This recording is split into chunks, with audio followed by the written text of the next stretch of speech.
Rule 1. Function of a police officer. Rule 1.1 to serve and protect. Responsibility of every police officer is to serve and protect life property through the use of police operation like patrolling, traffic investigation, and general calls for service. As to maintain peace and order in the community, no police operation shall be conducted in order to serve and protect the illegal activity of a particular person, group, or criminal syndicate. In other words, responsibility of every police officer is to serve and protect through the conducting police operation. Like in patrolling, the police officer serve and protect as a means to deterrence of the crime. For the criminal won't commit for there is a police officer on duty. Hence, they service and protect to maintain in the community. To serve and protect, to be able to help anyone who is need of any kind of help for the community. Ang pagiging pulis ay kailangang marunong tumulong sa iba nang walang hinihiling na kapalit. Rule 1.2. To observe human rights and dignity of a person. All PNP personnel shall respect human rights and dignity of the suspect during police operation. Kung baga, ang isang pulis ay dapat sumunod sa mga tamang proseso at dapat irespeto ang karapatan at dignidad ng isang suspect habang nasa operasyon. Rule 2. Police uniform, attire, and accessories. 2.1 Agency prescribed uniform. A police officer shall always wear the agency prescribed uniform which is appropriate for the kind of police operation to be undertaken. The first picture shows the General Office Attire, Type A. Next, the General Office Attire, Type B. And the General Office Attire, Type C. Then, the PNP Patrol Uniform. The last one is the PNP Field Service Uniform. Rule 2.2. When wearing the police uniform, a police officer shall at all times appear presentable, smart, and well-groomed while on actual patrol duties. He shall refrain from eating along the sidewalks, smoking, and reading newspapers. In other words, dapat palaging maayos, desente, snappy at presentable, malinis, maayos, ang gupit while in patrol. A police officer in duty shall not eat along sidewalks, smoke, or read newspaper, for they should always be ready and a good influence in the public eye. Rule 2.3. Carrying a police notebook, pen, and Miranda warning.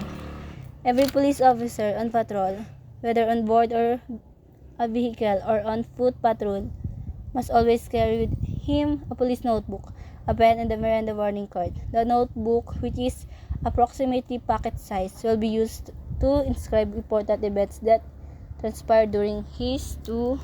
Madaling salita, dapat laging may dalang notebook na pocket size na ginagamit sa panote-taking ng mga events during times, habang ang Miranda is used when arresting a suspect in case she forgot the whole Miranda warning.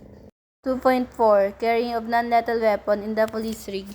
Every police officer shall carry in his prescribed rig a non-lethal weapon, pepper spray, baton, or stun gun, which shall be primarily used in an armed confrontation with an uncooperative and unruly offender during the arrest.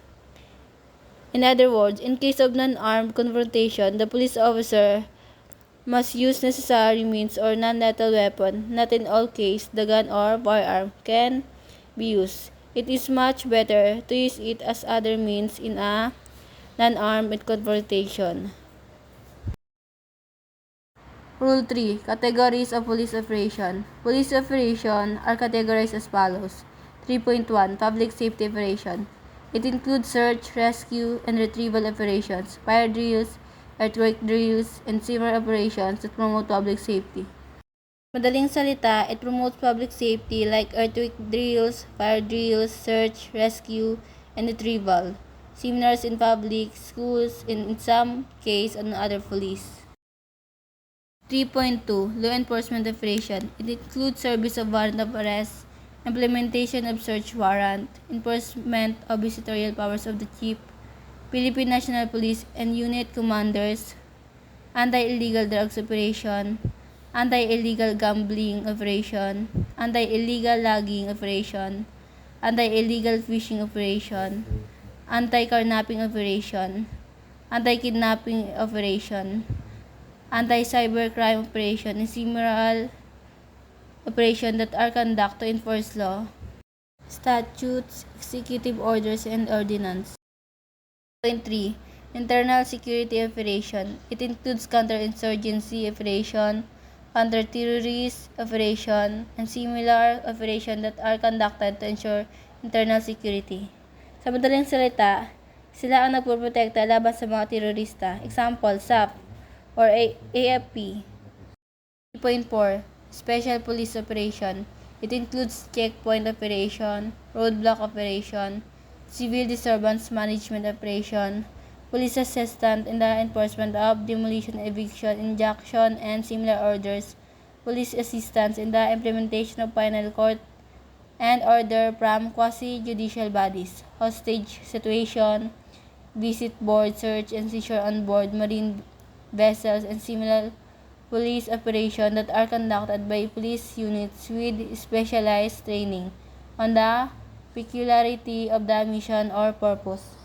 In other words, they are specialized or trained operations. 3.5. Intelligence operation. It includes surveillance operation, counterintelligence, intelligence research, intelligence assessment, and similar police intelligence operation conducted to gather information related to security, public safety, and order.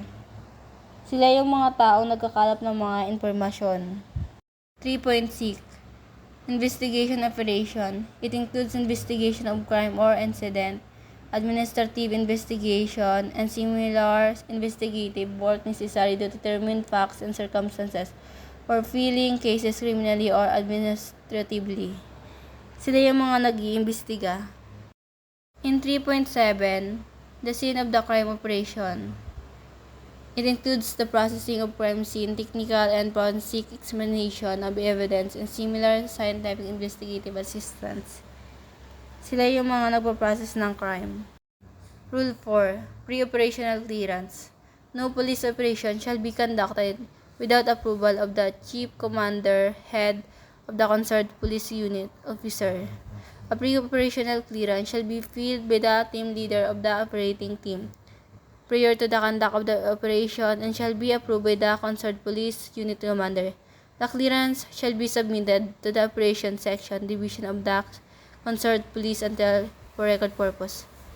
Ibig sabihin, kung walang pre-operational clearance, hindi sila pwedeng mag-conduct ng operation.